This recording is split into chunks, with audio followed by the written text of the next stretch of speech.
Nathan Breuer speaking first. No pronouns. Opening opposition, UAA, HCJM. Haley will be speaking first, no preference. John second, also no preference. Closing government, Denver, DWGB. David speaking first, Ian.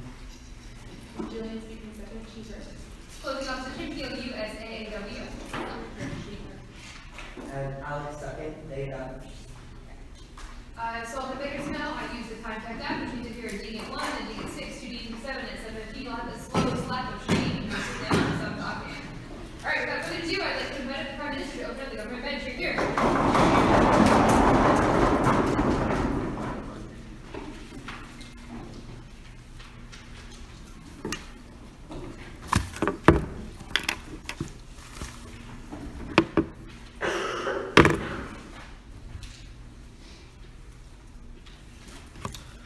I want you all to ask yourselves, would #MeToo be better with a single leader?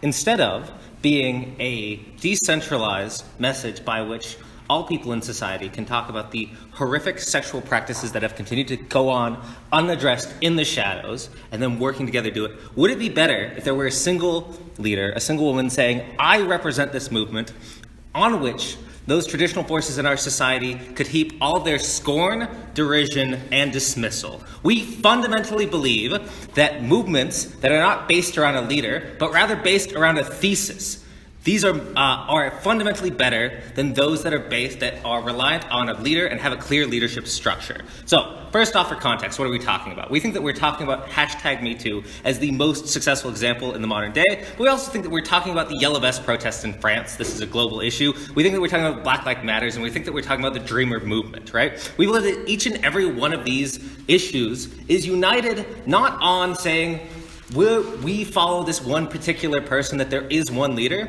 Most of these movements are first among equals. There is no way to claim authority within these movements to say that my story about sexual assault is any more legitimate than any other person's story about sexual assault. We think that these are based around a thesis that says society needs to change. Black lives matter, and we don't think that this is being addressed. That the government in France has fundamentally thrown away the rights of the people, and that abuses continue on because of silence and darkness, and we need to fix this at our core. So, this is a comparative debate. The question is that by the end of it is not, are all these effective, or are these also effective? What they not have to prove is they have to prove that these are more effective given the essential features identified on both teams on what are essential to leader-driven movements versus thesis-driven movements. So, I have 2 points in this. Why leadership-driven movements risk exponential failure. Second, why thesis movements better shape society. Point 1, why leadership-driven movements risk to failure. We think that there's 3 reasons why they do this, right? The first thing that we think they do is they allow the opposition to target a single person.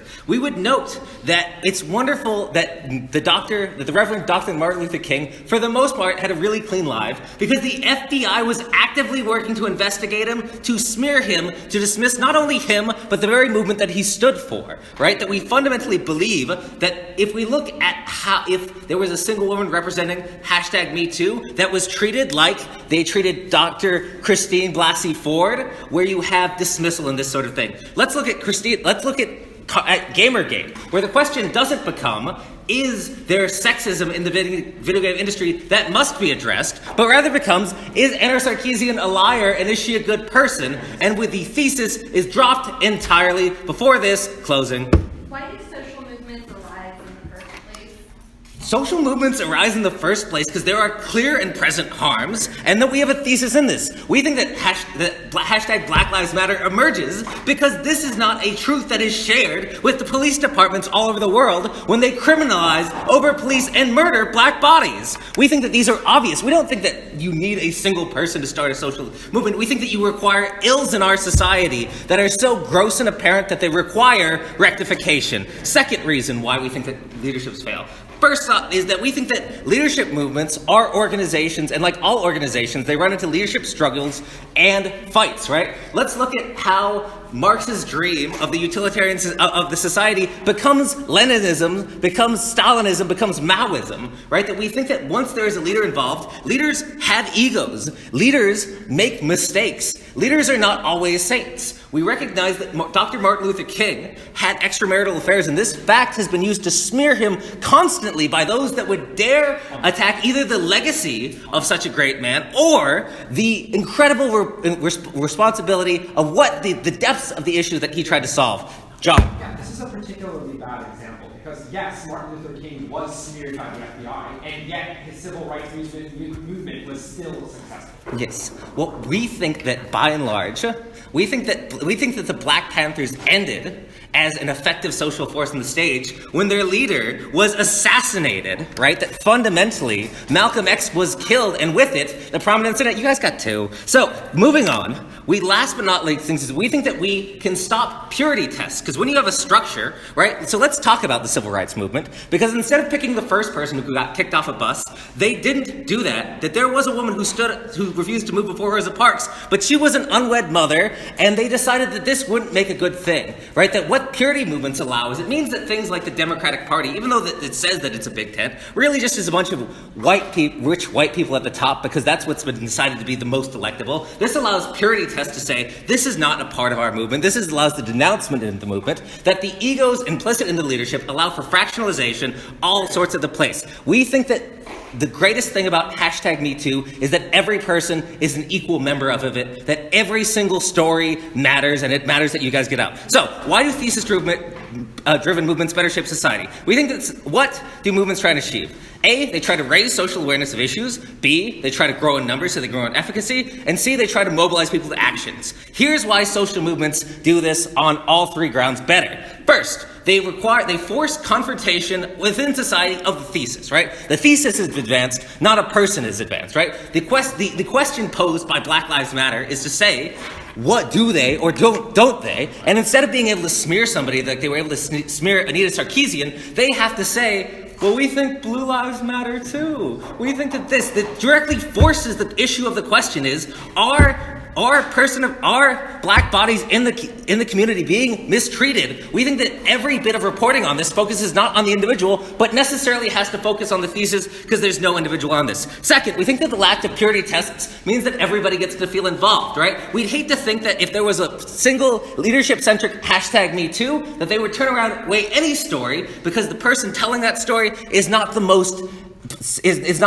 compelling or the most electable or the person that would pull the most heartstrings, which we think that social movements do all the time. Third, we think that they're able to evolve in scope and nuance, right? That we think that it being a decentralized thing, that clearly this is going to be off ground to say that they can evolve and have some sort of mission creep. And we think that there is an evil creep in society that this is able to meet, right? That we are not able, once people come forward, we're not only able to start looking at corporate culture, we're able to look at Hollywood, we're able to report people within this, we're able to look within both political ranks and drive out Roy D. Moore from Alabama. We're also able to look within the entertainment industry and finally see this scumbag Harvey Weinstein driven out. That fundamentally we believe that thesis-driven movements are the best way to addressing the ills of society. We are incredibly proud to propose. I'd like to thank the Prime Minister and my leader of opposition to open up the opposition time trigger.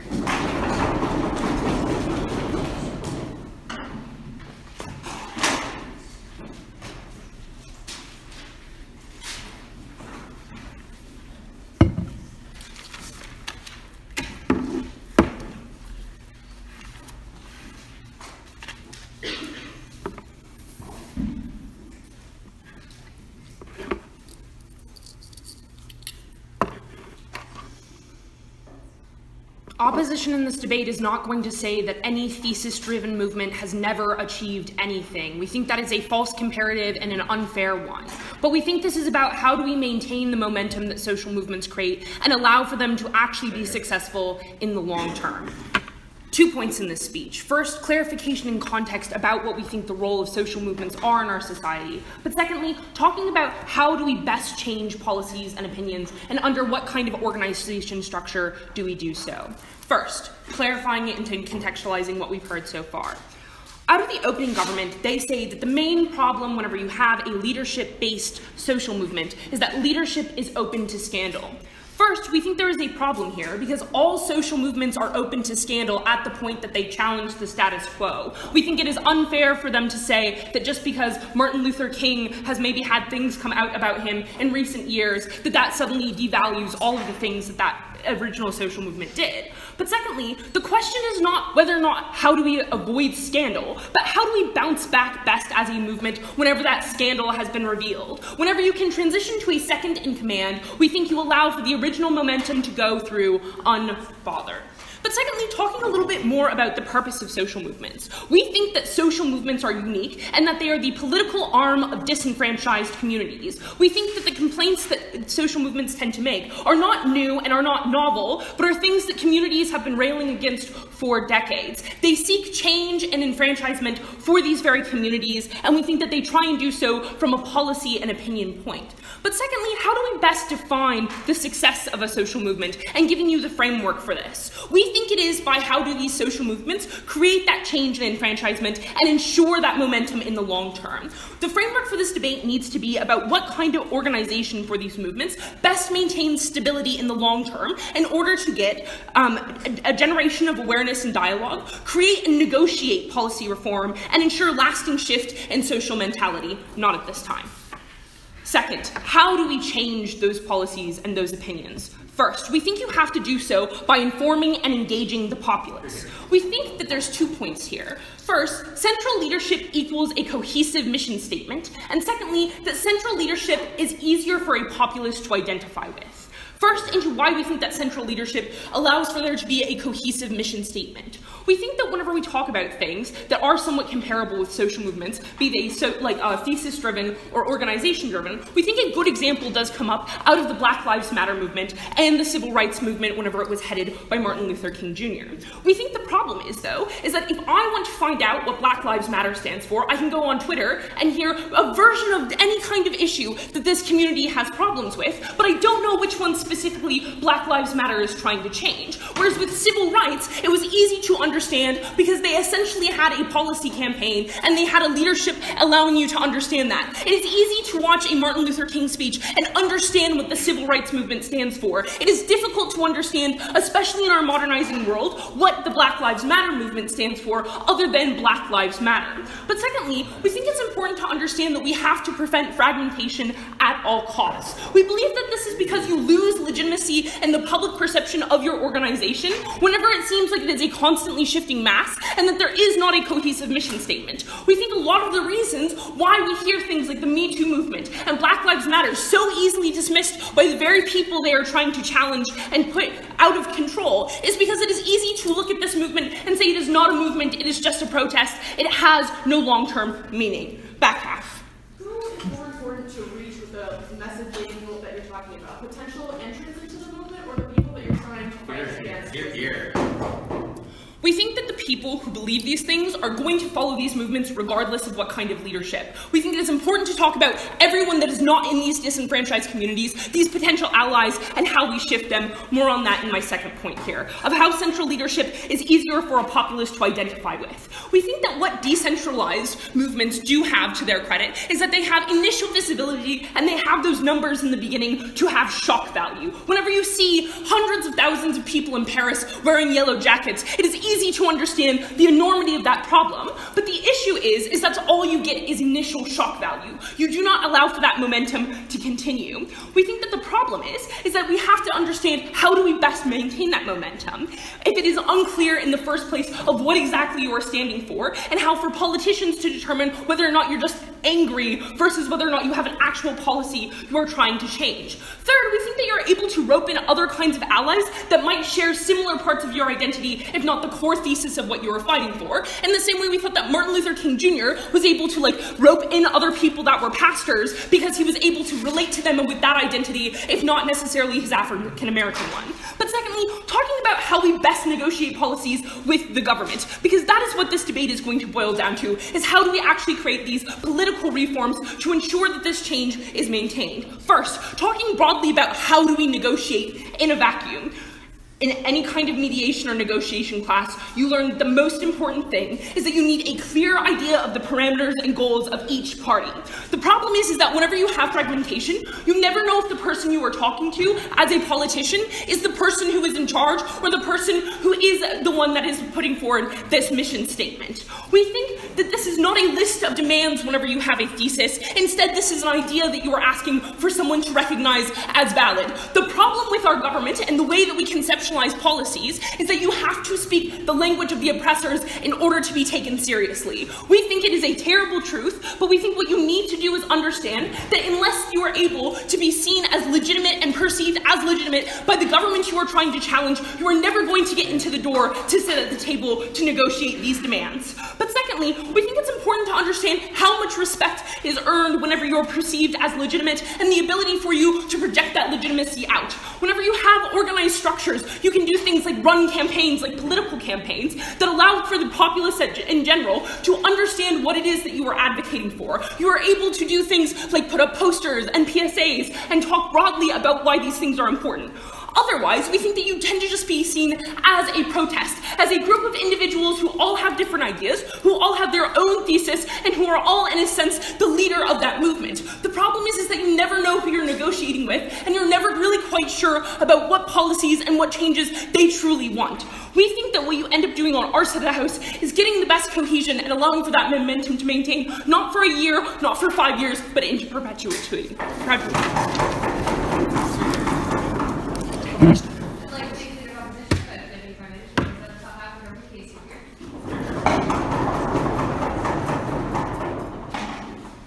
What Hayley tells you in the last 30 seconds of her speech is exactly the problem with movements that are centralized around one leader. They tell you that we need one individual with enough charisma, enough policy experience, and enough privilege to be able to go to the legislatures, talk to the policymakers, rub elbows with them, and buy them a nice dinner to try and get change. We tell you that when organizations are structured around one individual with all of the power and capability to execute all of those actions, movements collapse whenever, one, there are large power struggles that mean that you can't differentiate between who is going to lead the movement, and two, whenever they disappear as a result of being killed or just leaving because they don't identify with that movement anymore, all of the collective action that they say they give you for policy change goes away and the movement dissolves. 3 things in this speech. We think that there are 3 things you need to do to make sure a social movement achieves its goals, which Nathan outlined in his speech. First, you need to galvanize the movement. That is the people who identify with the movement in the first place. The second is that you need to be palatable to the public. That is to persuade other individuals that they should hop on with your message. And the third is policy change. We're going to burn a little bit of turf and talk about how you actually change things in the status quo.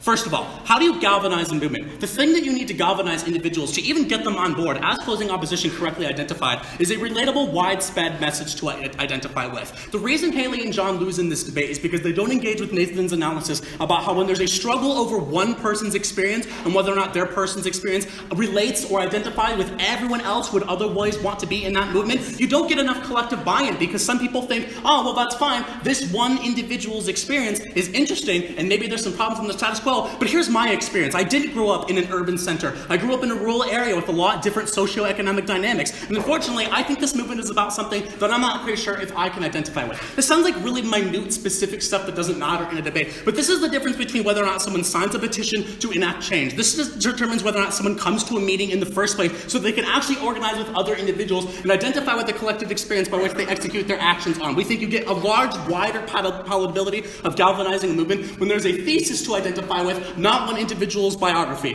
The second thing that you need is cohesive structures. Lots of analysis as to how these power structures destroy a movement, not engaged with Hayley at all. Power structures evolve as a result of 2 things. The first is when individuals get too powerful because they're getting so much media attention because they're so charismatic, they get an ego. That is when humans I think as a result of our psychology and the way social capital works, when we get too much power, we want more of it. We can't have enough of it, which means that we take on more things that we can handle, which means that we seem to view ourselves as more important than anyone else in the command structure. That means that you alienate your potential enemies who might ascend second in command to where, no, Hayley, you don't choose someone who's in second in command because you can't even fathom the idea of someone taking over you because you're so freaking powerful. You literally are responsible for the for the 1964 Civil Rights Bill. Why on earth would you ever give up power, especially if you're a social movement in other countries? The other thing that happens is if a person leaves, i.e. they were killed by the government, we probably shouldn't be doing that anymore anyways, or you just leave because you're old age or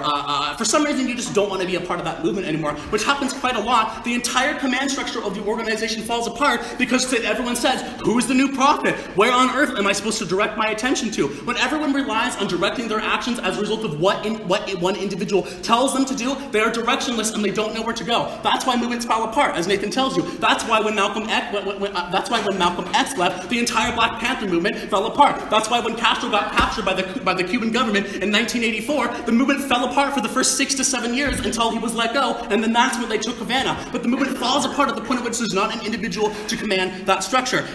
So I already addressed this whole second in command stuff. There's too much focus on one person, which means nothing lets go. Then they tell you that all movements are open to scandal. Hayley is misunderstanding the difference between a scandal and a controversy. We're not talking about someone who steals money or embezzles it. We're talking about power struggles that literally destroy a movement, or differentiations and characteristics over a person's personality that other people disagree with. Yes, all movements are controversial. What we're talking about is when those controversies are so focused around an individual instead of a movement. Now let's talk about palatability to the public, but first, closing. Yeah, we're movements that chose a leader in the past wrong to do so. Clarify your position. You regret Malcolm X. Yes, we regret Malcolm X insofar as all of the momentum that he created in order to spark the civil rights movement stopped, and we focused all of our attention to Martin Luther. We still got lots of problems that never got resolved as a result of the 1964 Civil Rights Act because all the focus was centered around that individual. In fact, I'd say Martin Luther being the leader, even though you led to the Civil Rights Act, prolonged the distance between whether or not you were going to actually affect change because it took so long to actually resolve the personal disputes about his personality, and the conservative media was able to target their attention so much that it became almost impossible to execute the movement. Palatability to the public. Hayley says, which issues are you is the BLM actually advocating for? Yeah, the way you know is that you have a collective mindset and organization who decides what positions they're going to take on those issues, and then they execute them for a wide variety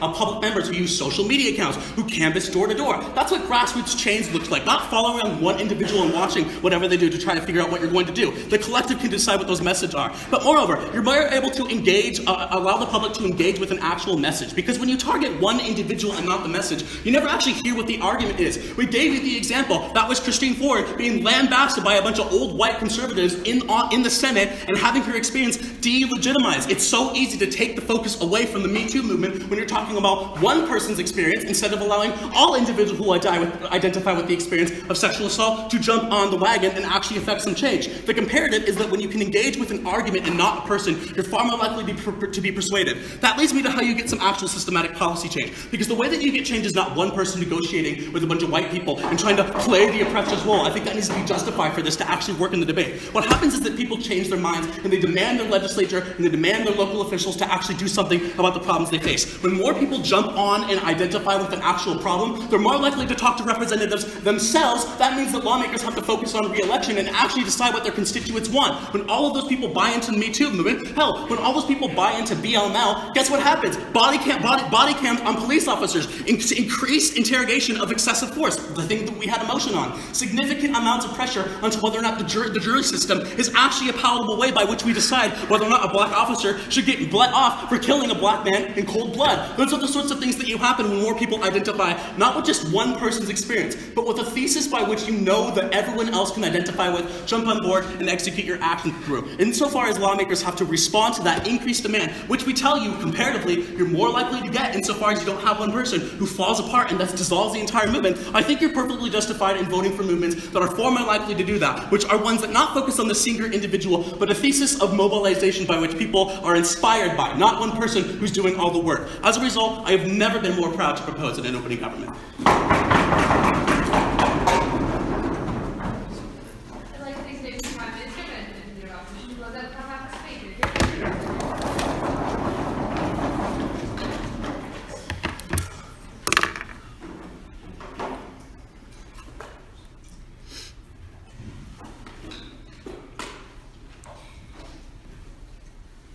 So I agreed with the Prime Minister that this is a comparative debate. Obviously, both thesis-driven and leader-driven movements are successful in some times and not successful in other times. The debate is about which ones are more successful or which ones would we prefer if we had the choice. I think that Opening Government does a great job telling us why they think that leadership-driven movements are bad. I don't think they give us a lot of link work as to why they think thesis-driven movements will succeed more. Today, I'm going to focus mostly on comparative. In fact, my entire speech might be comparative. If I have time for a split about longevity at the end, I will do it, but first, let's get into comparative, talk about what Opening Government said, compare it directly to, do the direct comparison between leaders and thesis.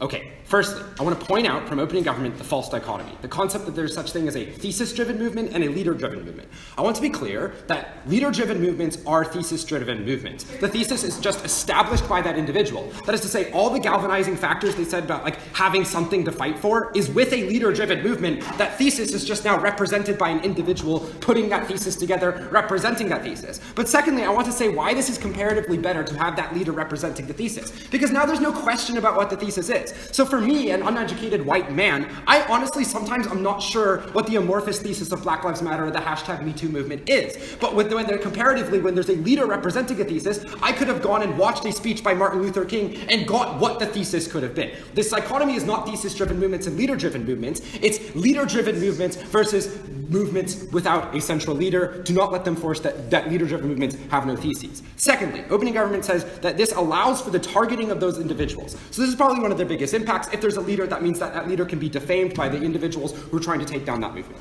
First response. The past has shown that individuals are able to detach the ideas of a leader from whatever ills they might have. I think the people in the civil rights movement were able to detach the ideas of Martin Luther King from the fact that the FBI was calling him, saying he had sexual misconduct. Most of the individuals that were lambasting Martin Luther King for having sexual misconduct were conservatives that would have never jumped on with the civil rights movement anyway in the first place. But the second thing I'd like to point out is that no leader means you can just attribute random things as being part of that social movement, right? So when the Dallas snipings happened and shot some cops, everybody was like, that was probably Black Lives Matter that put that together because they hate cops. There was no leader that could have said, no, we didn't sanction that. We are the central authority of this social movement and we did not want that to happen. Now, any conservative could just be like, yeah, Blasey Ford was the Me Too movement's trying to take down a really good conservative justice. If the Me Too movement had a leader, the leader could have said, we didn't have anything to do with that, but we still support her. No, thank you, right? But thirdly and fourthly, I want to point out two of Hayley's impacts that weigh specifically against this.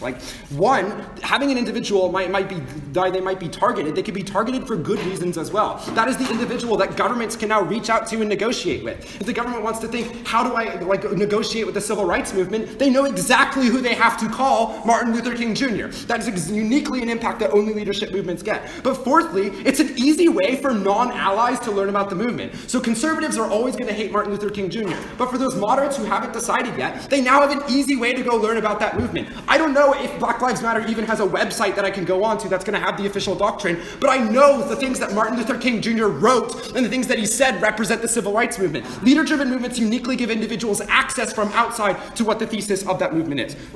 Next, on leadership struggles. I'll get you after this. Look, they say that there's leadership struggles in these movements and that it's deteriorating them. Firstly, this happens in so-called thesis-driven movements as well. And the reason this happens is because one person says the thesis of this movement is this, and another person comes up and says the thesis of this movement is actually this. There are individuals on Twitter, for example, that disagree about what Black Lives Matter should stand for, what Me Too, how far the Me Too movement should spread. For example, these kind of leadership struggles are more difficult to arbitrate because you don't have someone saying, no, this is what the movement stands for as the leader of that movement. There's still leadership struggles, but those leadership struggles come from the fact that there is no leader and multiple people are trying to say what that movement is about. But secondly, we'd like to say that typically leader-centric movements have deliberative inner circles, and this is a good thing. So Martin Luther King Jr. had other individuals that were big leaders in that movement, but not as big of a leader as him, and they had discussions about what that movement should stand for. And we don't think Martin Luther King Jr. was the petulant tyrant that Opening Up Government wants you to think he was, where he was like, no, I'm Martin Luther King and I say what the civil rights movement is. We think that's ridiculous. He had discussions with individuals and arbitrated those discussions,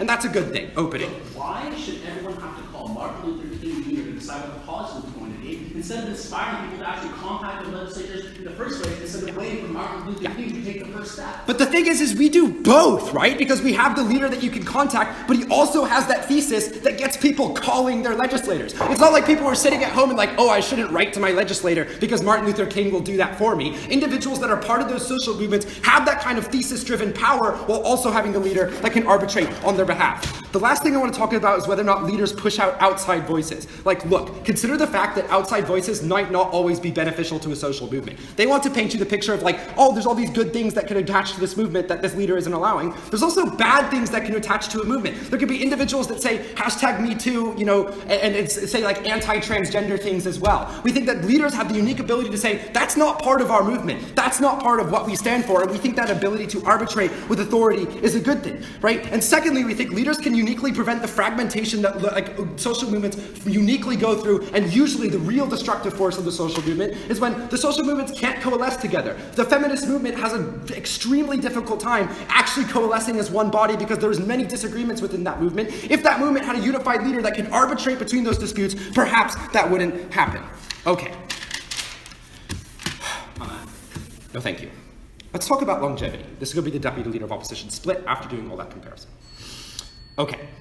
And this is going to also be a comparative against their, the structure will die without the leader when the leader dies or whatever like that. Why is longevity uniquely important for social movements? Firstly, you have to have a lot of time to collect enough allies to galvanize that movement. And secondly, you have more time to give exposure of your policy to individuals who might want to change their minds. How do we have longevity on our side of the house? Firstly, you prevent that fragmentation that I already talked about in my speech. You have more longevity when it's just less likely that individuals leave your movement because they want their own vision of it. But secondly, we think social movements create a lexicon for future individuals to refer to. I'm going to talk about one of the most successful social movements in the world because we're at Pacific Lutheran University, right? The Lutheran social movement against the Roman Catholic Church was uniquely successful and uniquely able to stay for such a long time because even though there was different Lutherans that wanted to believe different things, they had a lexicon of ideas to go back to for the longest time. They could go read the 95 Theses and they could say, this is what it meant to be Lutheran. What it meant to be Lutheran is this, and they could have different takes on it, but ultimately they're able to unify as one big Lutheran body in that social movement because that lexicon was created. We think having leaders to create those ideas and be the authority uniquely allows those social movements to stand. Very, very proud to oppose. I'd like to think this big about this issue, that's a number of government, but that's about half of every case here.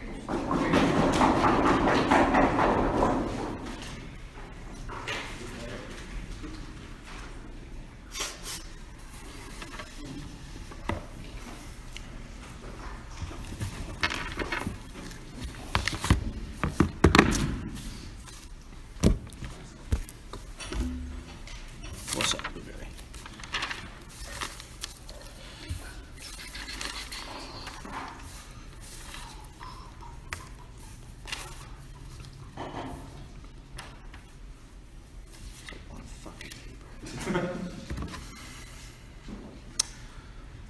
Alrighty.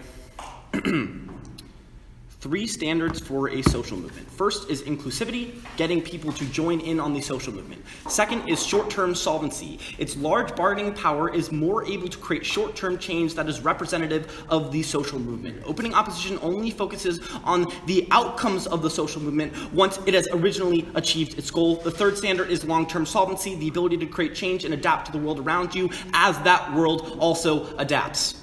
Okay, let's get into a little bit of rebuttal, then 1 point of positive matter on prefigurative politics. So, what opening opposition tells us is that the thesis of a singular leader is able to necessarily convey that cohesive thesis. This is similar to the opening opposition's first point of positive matter about central leadership allowing for cohesive mission statements. The first response is that it is only a cohesive mission statement for the person that is in power. When you exclude particular voices, what happens is that persons in power are the only ones who are able to make decisions for the thesis. We think that a cohesive thesis is not good insofar as it is going to exclude certain members. Second, we can still have people speak on social movements that are not the leaders of those social movements, so we can still disseminate the goals of the social movements without having one leader necessarily codify what those social movement goals are. Finally, the thesis only, actually, no, I already said that. Okay, they say that the leader can now say that they do not support particular aspects of social movement that are going to be problematic. But we think that leaders are more likely to advocate for exclusionary politics rather than inclusionary politics because of the nature of power and the nature of identity, particularly within political movements. This is going to be a little foreshadowing, but we're going to talk about how this is going to break the internals of a social movement and make it harder for them to achieve their goals. Finally, thirdly, on the argument that outside voices are not allowed beneficial to the social movement. We say that social movements can also exclude certain people from that social movement who are derogatory, such as transphobic people. But second of all, we're going to tell you that the ideological purity that we get from open opposition is actually extremely bad insofar as it excludes particular voices, it doesn't allow for long-term change, and it may create some form of solvency in the short term. Finally, they say that we can create standards for social movements. We say that this standard is a fruit from the poisonous tree, that we ought not have a standard that is set on a figurative politics, but rather we should have a standard that is set on prefigurative politics. First point of positive matter, prefigurative politics. Prefigurative politics started with women's movement in the 1960s and 1970s, and it broke the hierarchy of social movements. The goal of it is to create and sustain social movements, meaning that you have to pull on prefigured forms of politics that exist in society. Here's an example. When you don't want society to adapt we don't want society to adapt to the figurehead of white feminism, but rather we want them to adapt to the goals of feminism. This is because if you don't match the face of that movement, you will not want to join in on this movement. We get this coming from opening government. The idea of prefiguratism is that there are ideologues that exist within society that are not particular to the individual. This is like democracy existing before Julius Caesar advocated for democracy. It is easier to identify with the social good rather than the name. That's somewhat of what's coming out of opening government. But particularly, when you have prefigurative politics, you are allowed, this is the form of politics where you're able to identify as a Democrat or Republican rather than identifying with a particular figurehead. This identity exemplifies a world in which we want to live in. 4 reasons why social movements that are based on a figure are actually going to be exclusionary and not procedurally just. After this. The first is that they're exclusive. All voices that are affected are not included in this decision. Second, you have no pre-decisional voice. That's the response that I give to the opening opposition. When you don't have an ability to influence the leader, and the leader is the only one that is able to decide what the politics and goals of that social movement are, you have no voice in that decision. Thirdly, it's impartial. It treats people differently based on status. This looks like the Women's March being divided, having certain women who are now necessarily preferred over other women. But fourthly, on revisibility. When you don't have a voice in the goals of the social movement, you don't have an ability to change the long-term goals because you only focus on the short-term ones. Without revisibility, this movement is procedurally unjust, but I'll engage with opening. So we can see that a mission statement that is cohesive is going to be a moderate one. It is going to exclude some ideas. But we think that allows for us to actually get large changes that are pushed forward. Radicalism leads to fragmentation. It doesn't lead to changes. Okay, we're the one who's moderate on our side of the house because you're basing your sole premise of a social movement on one individual who may or may not be radical, but you can never actually inflict any form of change because that person is only in power. The only response that we get from opening opposition is, they're going to hand it down to the second in command. But insofar as opening government tells you that people are going to want to retain power, that transition never happens. That's the only way that they escape this argument. Let's get to the impacts.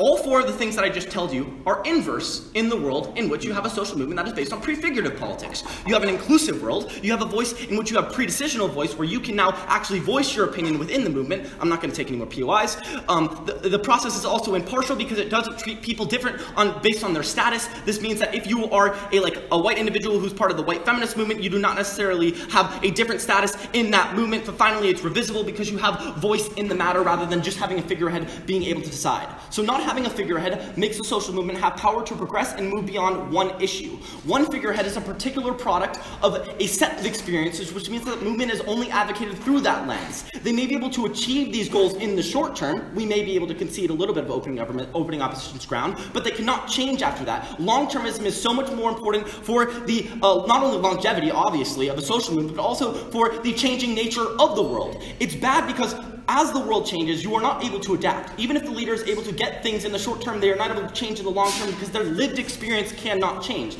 This deals with the argument that we talk about handing down power. I already tell you that.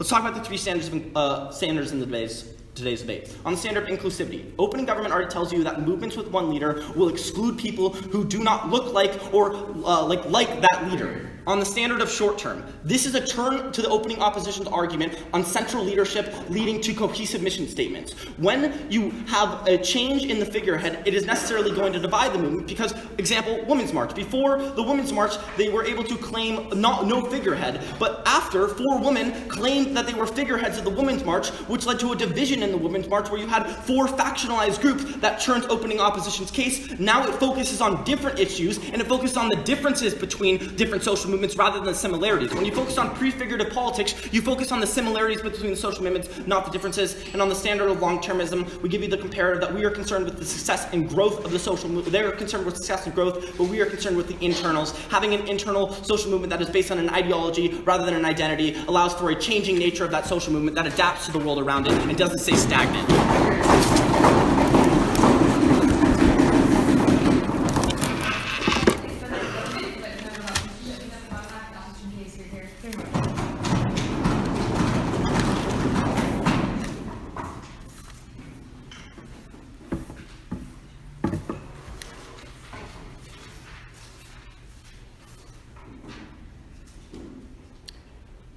Every movement has a leader, every thesis has an author. This debate is whether we choose to acknowledge and empower those people or not. That's what I'm going to be bringing you in my speech after refutation and clarification. Okay, first on refutation, they tell you that it's bad when people can be targeted, like MLK or Dr. Ford. I tell you that Dr. Ford fucking knew what she was getting into, right? She didn't think that this would be an easy road. We want to empower her in her decision to like be the face of a nation of people, right? Okay. Second, they tell you that a leader dies. One word response to this martyrdom. I don't think they understand that people still read Malcolm X. Okay, third, the best argument that we get out of the top half government is that the wrong people are given credit, right? We think this is a serious thing to consider, but we think that this is a reason why we need to rally around leaders as soon as possible, because if we don't rally around the leaders who originally started the movement, then that leaves claims for it to be a random thesis that anyone can start to say, I wrote, right? We want to empower people, show their face as soon as possible, give them a voice. Last point here on prefigurative politics, right?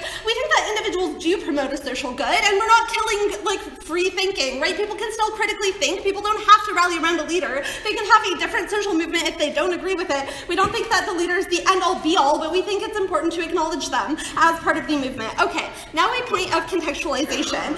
We think that the thing that this debate has gotten wrong so far is this hyper-focus on efficacy, right? Because we don't think that it's fair to look at social movements in terms of how well they work, because we think that there are systemic barriers to some social movements, right? This is why white feminists will always be more successful and effective in their eyes than a more inclusive feminist movement, right? That's because white women are listened to more than than other people, right? Than POC, than trans people. Okay, so we think that the standard of efficacy is an unfair one. We think that the standard of accessibility and inclusivity is also unfair one, right? We think that gatekeeping is a good thing, and we don't think that movements absolutely have to cater to whether or not John can access them, right? We think that movements sometimes have goals that don't include letting other people in. We think that's necessarily a good thing. So we think that overall, this is about empowerment, right? This is giving movements motivation. This is saying that they are valid in their goals.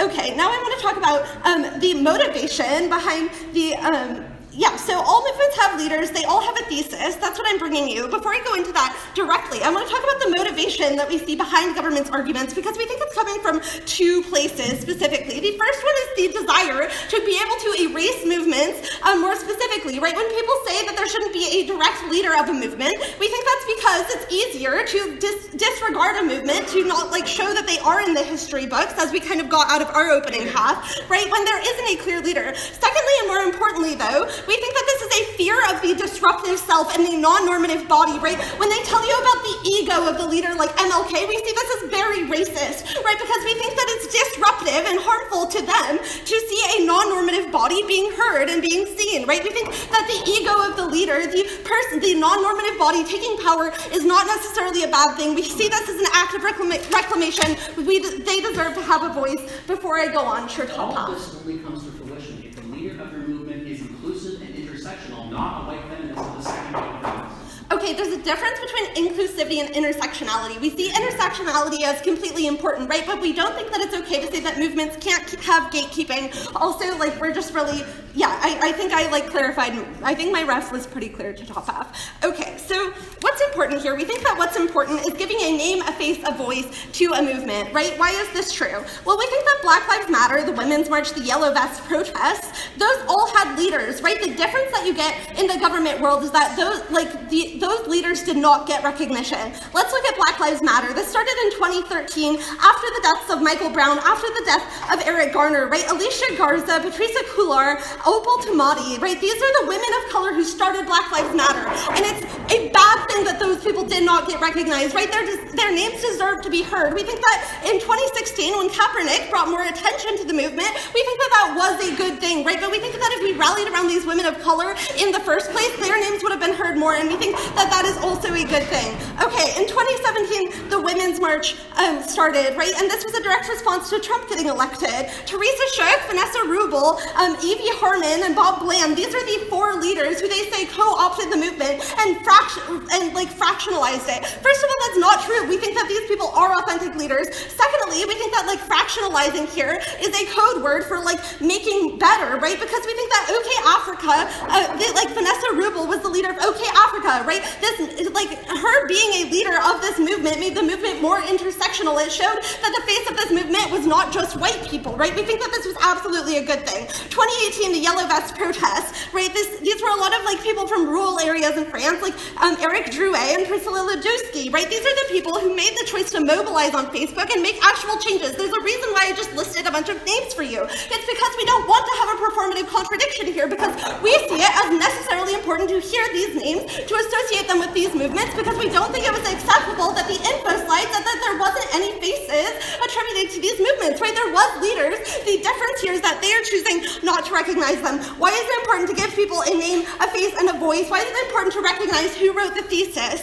Okay, we make people who don't believe in gun control look into the eyes of Emma Gonzalez, right? Someone who survived the Parkland shooting and who started March for Our Lives, right? We think it's important to humanize movements and allow people who did the work, who did the labor, to get paid for that labor, right? To get recognition, to have people see them and see what they have done, and to have their image spread, right? We think that Emma Gonzalez did a lot of work for the American people, did a lot of work for our policy progression in the United States. That deserves to be recognized. Also, next impact is representation, right? When you see someone who looks like you, advocating for you, right? Advocating for a movement that you either fully see yourself as a part of, or maybe even tangentially see yourself as part of, you get political empowerment, right? Yourself, right? We think that this empowers people to see leaders who look like them, who act like them, who have a similar thesis to them, and we think that this empowers more leaders to step up and see that they don't have to be just another voice in the crowd, that they can be the leader of a movement. Next, we get the immortalization that opening talked to you about. We think that the efficacy of a movement is something that is good, right? Is something that, if can be achieved, should be achieved, though we don't think it's an acceptable metric for the movement as a whole, if it's successful or not. We think it's more important to empower voices, right? This is centered around the names of people who made a change. Those people deserve to be empowered. That's what we're bringing you in closing opposition.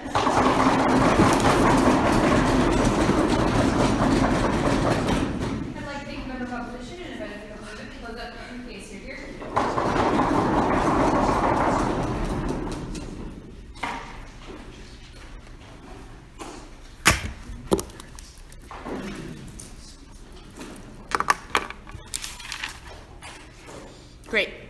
I think that this is an awesome debate, and I love talking about social movements, so I'm so excited to bring you a whip where I'm going to clarify a lot of the arguments that have happened. The top half of the debate, let's start there. Makes a lot of sense. We think that the top half is actually rather short-sighted because they're only talking about the efficacy of the movements in the short term. I'm so glad that the back half engages with an awesome point about efficacy and what the internals of these movements should look like. I'll get to you though at the end of my speech. All right. Opening government starts off by focusing on how there's having how ego specifically factionalizes and stunts the movement. We agree with this analysis, and we think that it actually engages pretty well on the comparative with closing opposition. However, what closing opposition doesn't recognize is that when even though we understand that these people, the representative figures that they're talking about are awesome, we don't feel that their ego should be placed over the needs of the movement as a whole, right? We think that the thousands of Black people that are represented by Black Lives Matter movement are more important than the few figureheads that are identified in the movement. Next, opening opposition says that having a leader is key to palatability. I'm gonna tear down on this point hard. I think that David already starts off this argument by telling you that the standard of palatability is important. I get to it in a POI.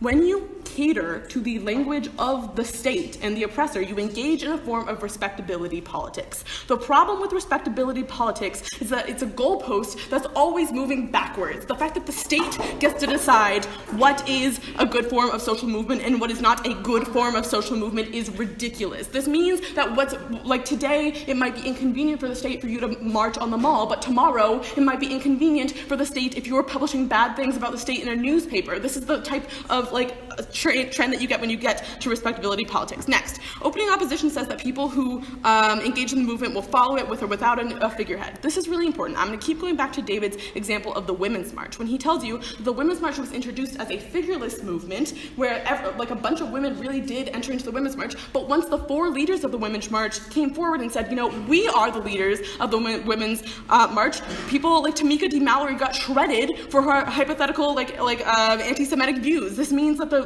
validity of the Women's March went down the toilet because now all of the you had a Black Women's March, a Trans Women's March, a Conservative Women's March, and it decreased the efficacy of the movement of the whole. Next, opening government says that leaders will be attacked. I think this is actually kind of handled pretty well, whether or not that leads to efficacy. But we think it's pretty important that when we're talking about opposition's arguments, they are mandating that our movement must be A, professional, B, intelligible by the state, and C, have a website with good user interfaces. Like, that's what they're advocating for, and we don't think that that is a fair way to engage in today's debate. I'll take closing. Yeah, you use this word ego too, and I want to know why you think that any person who is a leader of a social movement has an ego that's a conflict for achieving Okay.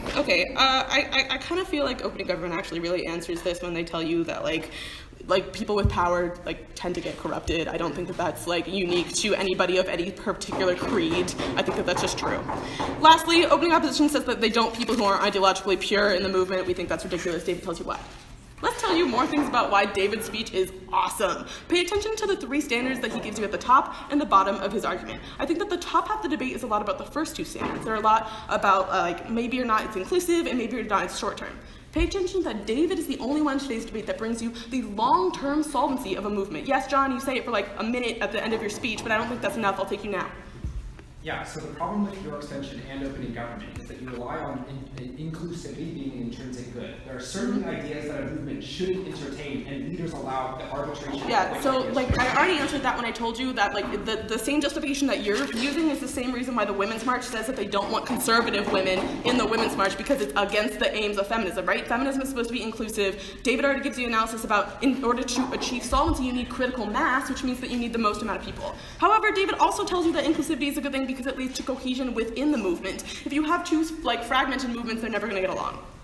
David also tells you that a leader is only one person. This is completely unrefuted by CEO. Since a leader is only one person and only has one lived experience, they are situated in time and space. Insofar as the figurehead cannot live forever, we prefer prefigurative politics. Closing opposition says martyrdom, 2 responses. 1, it still necessitates death, and 2, it requires a crazy sacrifice that other people need to reach. You're literally saying that we require you to die in order to be remembered for forever. I think that that's a really high burden to place on people who want to engage in social movements. Lastly, he tells you that prefigurative politics is the best way to achieve humanist values, right? Prefigurative politics is the idea that there are some things that exist in our society that we want to see continue into the future.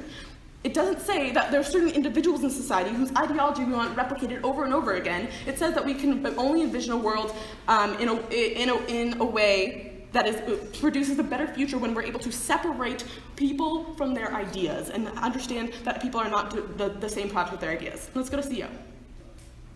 We agree that this is really important to talk about the internals of the movement and what internal cohesion looks like. David specifically gives you more analysis about why inclusivity is best to achieving this long-term solvency of the movement. He tells you this because when you have one power who is always in control, then that person will never be inclusive and never let other people in, which means that your social movement will always be exclusionary, will always lead to the type of ideological purity that opening opposition wants to argue for, and is never going to lead to long-term solvency. Next, closing opposition says that gatekeeping is a good thing. We find that this is a really weird claim. It turns their inclusivity point, right? When we talk about knowledge and gatekeeping, not going to give you any, ideas that social movements exist because there are certain people that are excluded from traditional society to continue to exclude other people from our new society, and the social movement is just Serial failure. Next, they say that it's erasing political movements that have a figurehead. No, it's not erasing those movements. It's easier. We're saying that it's easier to dismiss a movement by using ad hominem attacks than rather to engage with the ideology of the movement itself. That's what is the type of erasure that they're talking about. Next, they say that all these leaders are going to be like non-normative and awesome. Opening government already tells you why that's usually not the case for a lot of social movements. But even if it is the case, you're knifing your opening half because they're not palatable. Okay. Lastly, they talk a lot about factionalization and saying the names of these people and why giving them credence is really important.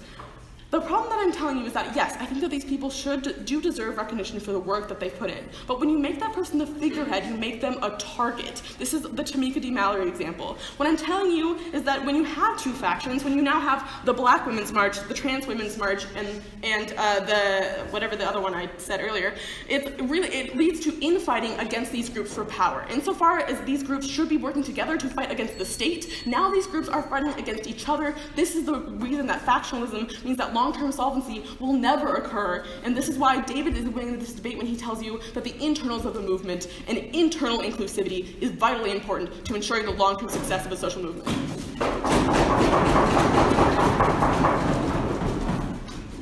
like to thank the government whip and invite the officer to give the last speech of the semifinal to USU West. You're here.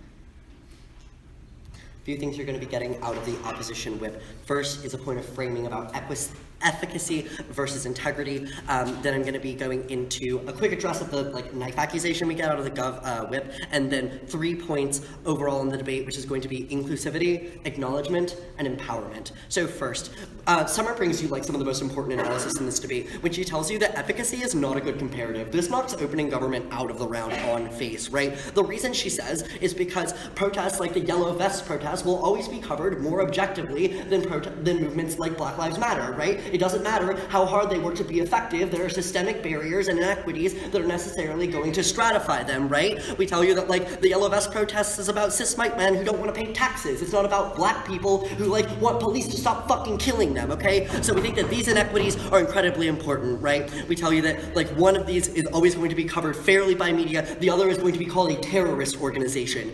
Even if you buy the metric of efficacy, Summer tells you that on our side of the house, you get names in history books. We have an understanding of the unique circumstances that these movements arise from, right? We think that's incredibly important. I think that's how you access the points of longevity and the points of solvency that we get coming out of opening opposition. We think that we put the wheels on their argument, so that's why you're still prepping our analysis. Finally, on this point about the knife, right, we tell you that one, it's not a knife. We agree with their thesis, right? We think that ideological purity is important. We think that gatekeeping and maintaining insular spaces definitely has its value. Even if you do buy that it's a knife, we think that this false comparison that the top half of government tries to create is just wrong, and we think that Summer and I engage in the best version of this debate, and we address some huge systemic inequities. Before I get into my first point about inclusivity, yeah, what's up? So your side's problem is that the Me Too movement can never choose someone who is representative of everyone's experience of sexual assault. On our side, Anna Gonzalez can have some national attention and meet your goal of seeing the face of trauma. She just doesn't have to become the national leader of everyday gun control. Yeah, but if she wants to, she should get recognition for that. Moreover, if other feminist movements want to arise, we think that that's fine. Summer addressed this in her speech, but you can keep POIing that if you want. First, on this point of inclusivity. Like we said, we don't particularly care about this. We don't think that it's super important that Nathan and John have access to these movements. We think that, despite the fact that we still get most of this on our side of the house when we understand these, where these movements began, we get figures in the history book, right? We think that when we get this exposure, when we humanize these movements, that's how you get inclusivity, if that's something that you're preferring in this round, right? We think that opening opposition also does a fantastic job about talking about having these rallying figures helps to generate inclusivity. What we care about more though on back opposition is these voices that start these movements being heard. We think that there are very specific contexts in which a lot of these movements arise, right? We think that Black Lives Matter came out of Black mothers being fearful for the lives of their children and their family, and we think that acknowledging that is way more important important than calling Colin Kaepernick the figurehead of the Black Lives Matter movement 3 years later. We think that this totally erases the work that these women did, and we think that that's absolutely regrettable, right? We think that we give you an even more extensive link story to the inclusivity that Top Half brings you, and we mechanize their argument. Second big point here is acknowledgement. We think that you only get short-term solvency insofar as you validate these voices, right? When you acknowledge the hurt that's being experienced, when you acknowledge that these are humans who have experienced trauma, that these movements are born out of anxiety, they're born out of fear of being a non-normative body that people are hell-bent on destroying. We think that that's incredibly important that we recognize. These people aren't these corruptible, egotistical figures that government tries to tell us over and over again, right? They are mothers of color. They are children whose friends were killed by gun violence. These are people who are speaking their truth, and we think that's incredibly important to acknowledge, right? We think that when we regret that, when we regret the fact that Malcolm X was willing to die as the leader of his movement, we think that you lose out on those voices. We think that you perpetuate a narrative that these people are just power hungry, right? And we think that's incredibly problematic, which is why you're prepping the analysis you get out of not just op, but closing op. Finally, closing opposition tells us, or closing government tells us that we need to engage with ideology, not people. Once again, we tell you, right, the personal is political. You can't just separate people from their ideologies. You can't just pluck out a holistic ideology without understanding the context wherein these arose, right? We think that that's necessary to understand the complete scope of these movements, right? The Women's March was born out of a group of diverse people who intentionally wanted to converge to directly rally against Trump and rally against the existential threat he posed to women and gender minorities. We think that that's incredibly important, and when we say these people's names and when we acknowledge that they exist and that they ought to be credited with what the accomplishments they've made, right, we think that that's very important. Finally on this, overall, what we're going to be telling you is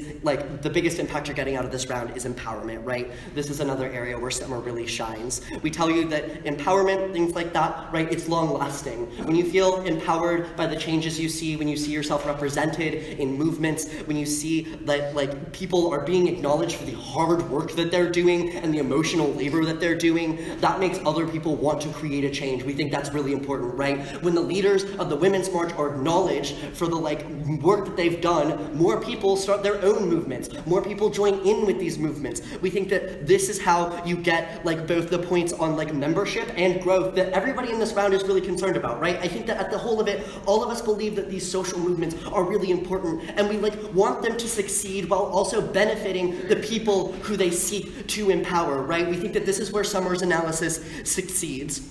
We think that empowerment requires a few things. It requires humanization, representation, and those are both really important, right? With humanization, we say that when we say their names, when we make people who don't believe that the Marjorie Stoneman Douglas shooting happened look into the eyes of Emma Gonzalez as she tells them her hurt and shares her trauma as the figurehead of this movement, right? We get the humanization of the movement. We think on representation, when we get reflexivity, when we have these insular spaces that are oftentimes very important, right? We have movements that are working for the people they're supposed to be working for. That's how you get these movements that are effective. That's how you get spaces that are safe for some of the most vulnerable and most marginalized people, right? Which is who we're all seeking to protect here in this round. Overall, what does Summer bring you? Summer tells you that we need movements that work for the people they're supposed to work for. We need the recognition. We need for these people's traumas, their voices, their faces to be seen, heard, and recognized so that we can get better social change,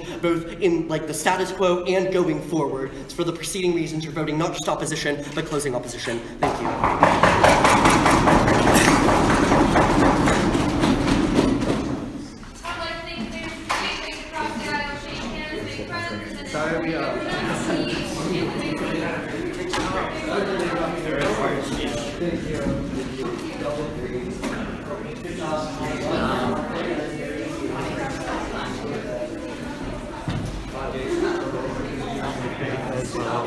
Yeah.